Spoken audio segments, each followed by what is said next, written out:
As an undergraduate in Canada, I knew of only one evangelical, although I did not really understand this nomenclature at the time. Categorically, this person would have annoyed me, except for the fact that I respected him so much. He was my 17th century poetry professor, an esteemed scholar and pillar of the university. Quite elderly, he could wax on a bit in class while he incessantly shuffled his notes, which were penciled out in longhand. His popular seminars filled to overflowing. Always the perfect gentleman, he dressed in a suit for lectures and in a button-down and cardigan for office hours. I had never heard him say a gruff word, let alone curse before, which is why what he said to me in the hallway after class one day stopped me dead in my tracks. Typical sycophantic senior. I worked up my nerve to ask him what he thought of my presentation on the metaphysical poet John Donne.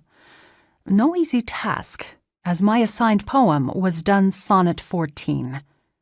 Batter my heart, three-personed God, for you, as yet but knock, breathe, shine, and seek to mend, that I may rise and stand, o'erthrow me, and bend your force to break, blow, burn, and make me new. I, like an usurped town, to another do, labor to admit you, but, oh, to no end. Reason, your viceroy in me should defend, but is captived, and proves weak or untrue. Yet dearly I love you, and would be loved fain, but am betrothed unto your enemy. Divorce me, untie or break that knot again, take me to you, imprison me, for I, except you enthrall me, never shall be free, nor ever chaste, except you ravish me.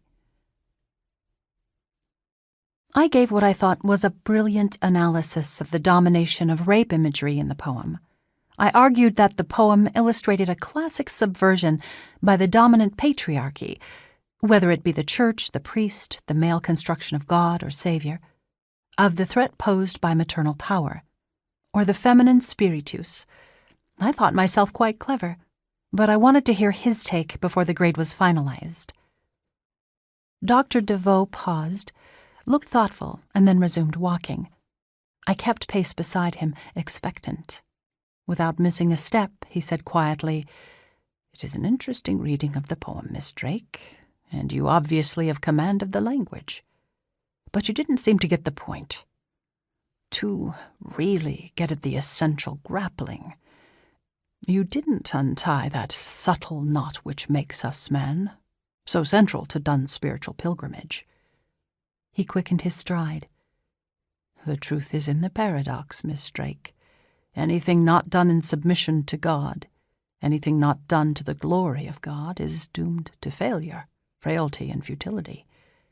This is the unholy trinity we humans fear most, and we should, for we entertain it all the time at the pain and expense of not knowing the real one.